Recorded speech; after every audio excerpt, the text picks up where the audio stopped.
Right now is as good a time as any to be a fan of Invincible. I mean, we got Omni-Man in Mortal Kombat 1 now. Invincible, Adam Eve, and Omni-Man are dropping into Fortnite pretty soon. Shout out my Fortnite code. And Season 2 has been shown to be a really spectacular season so far. And there's one thing that I'm super excited for because one of the confirmed voice actors of the show is going to be Josh Keaton. And if you don't know who Josh Keaton is, he voiced Spider-Man in the spectacular Spider-Man series. And if you didn't already know, there was actually a Marvel and Invincible crossover where Spider-Man teamed up with Invincible. So I want to talk about it today because it's one of my favorite comic book issues ever in anything, and it's just so cool. So let's get into it.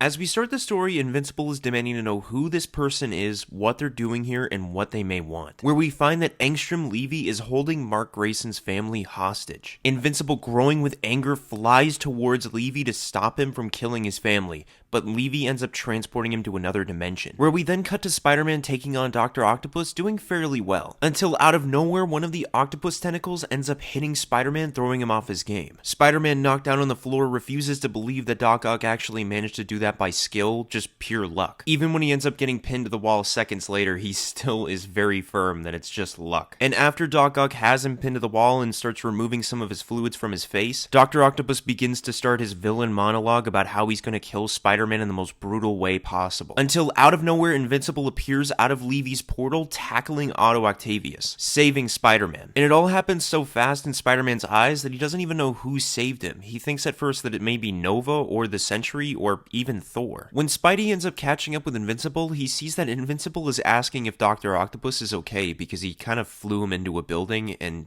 Dr. Octopus doesn't have any powers. Spidey then introduces himself and says that whatever Invincible did, it's okay as long as Dr. Octopus isn't dead, but then Dr. Octopus begins to attack the two of them. To which Invincible gets really tired of Dr. Octopus's shenanigans, so he literally throws him through a building. After which Invincible grabs Spidey and the two fly away. Upon finding a secluded rooftop where the two can talk about what just happened, Spider-Man gives Invincible a lot of crap about what he did to Doc Ock, throwing him through a building. He is human after all. But Invincible is a fish out of water as he explains that he's from an entirely different dimension. As Invincible confides with Spidey about his entire backstory and what even brought him here. That he was fighting this weird guy named Levy and now he's all of a sudden in this entirely different dimension. And Invincible, overwhelmed with so many different emotions, he begins to tell Spidey about his father Omni-Man and what he did back in his own world. How he killed several thousand people and the Guardians of the Globe, turning into everything Invincible ever fought against. And because Invincible can't save his family because he's in this entirely different dimension, he's afraid that Levy may kill them while he's gone. Spidey, listening to everything Invincible just said, he believes him 100% and tells him that everything's gonna be okay as long as he sticks with him. Telling Invincible that he has plenty of experience losing loved ones or loved ones being threatened because of the job they do. Introducing himself to Invincible as Spider-Man. To which Invincible thinks that Spider-Man's name is incredibly lame. And this greatly offends Spider-Man, so he asks Invincible what his name is, and then when he tells him that it's Invincible, he's like,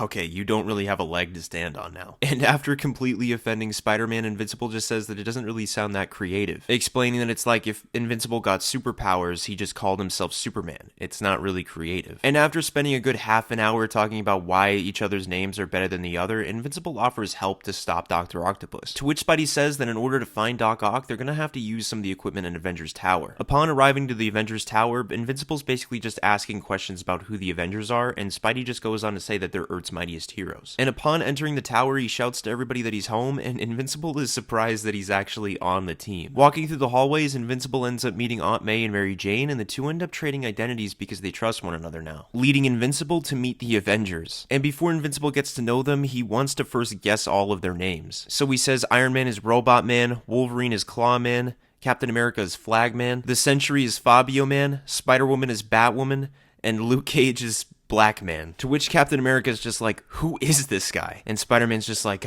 shit, maybe my name does suck. To which Spider-Man frantically explains that this guy named Invincible was basically from a different dimension and he's trying to help him get back to his own dimension and help stop Doc Ock. And the Avengers just take his word for it, and they even give Doc Ock's location to the two of them, so they both head off. And after leaving, Iron Man and Captain America kind of roast Spider-Man, and Luke Cage is really mad that Invincible just called him Black Man. Later, Invincible and Spider-Man find Doc Ock running amok at the harbor, terrorizing civilians. And when the two land in front of Doc Ock, they basically tell Doc Ock that he needs to see a doctor immediately. He's like really hurt. But all Doc Ock cares about is killing Spider-Man and Invincible. And this really gets on Invincible's nerves, so he just tackles Doc Ock and sends him into the water, as Spider-Man tells the police that everything will be over soon. Where pretty much everything comes to a head with Invincible just super speed taking apart all of Doc Ock's tentacles. And after Invincible literally took out Doc Ock in like 10 seconds, Spider-Man even asks if he can take out some of his other villains like Sandman or Electro. But just a couple feet away from the two of them, Invincible sees one of Levy's portals opening up for Invincible. So the two shake each other's hands and tell each other that it was awesome fighting crime together, with Spidey even wishing Invincible good luck on taking down Levy. But while Invincible tries to fly through the portal, Spidey tries to web zip onto Invincible thinking that he could help him, but the portal ends up closing before he could go through. And as Spidey swings off, he says to himself that that would have been a stupid idea. He could have been stranded in an entirely different universe for the rest of his life, saying to himself that he's just gonna go home now to his hot wife and watch a good movie, wishing Invincible good luck on wherever he is now. Where we then cut back to Invincible back in his own dimension trying to fight off Levy. But because Invincible wasn't fast enough to catch Levy the first time, he tries to fly towards him fast again, but Levy opens up another portal to the Walking Dead universe. And don't quote me on it, but it kinda looks like he ends up meeting Rick's group, and after going through so many different universes, he ends up landing inside the DC universe, where he meets with Batman and pretty much has the same conversation he had with Spider-Man about lazy names, but he doesn't really go on any further because Batman's not much of a talker. And after going through so many different dimensions, he finally catches Levy, in which Invincible finds that while he was in all these different dimensions, Levy actually broke his mother's arm, enraging Invincible. And as Invincible and Levy fight to the death, they end up transporting through several different dimensions, until they end up landing in a desolate dimension where no life exists, in which Levy says that after he kills Invincible, he's gonna go back to his home dimension and finish what he started with his mother. After Levy saying this, you could pretty much say that he punched his own ticket because Invincible doesn't hold back his punches anymore, as Invincible lays furious blow after furious blow on Levy until his head is nothing but a bloody paste with his own blood all over Invincible's face. And after turning Levy's head into a squished watermelon, he'd look down at his bloody hands, horrified at what he'd done, whispering to himself that he thought Levy was stronger, as Invincible would look down at Levy's lifeless body, realizing he was now stranded in this desolate dimension.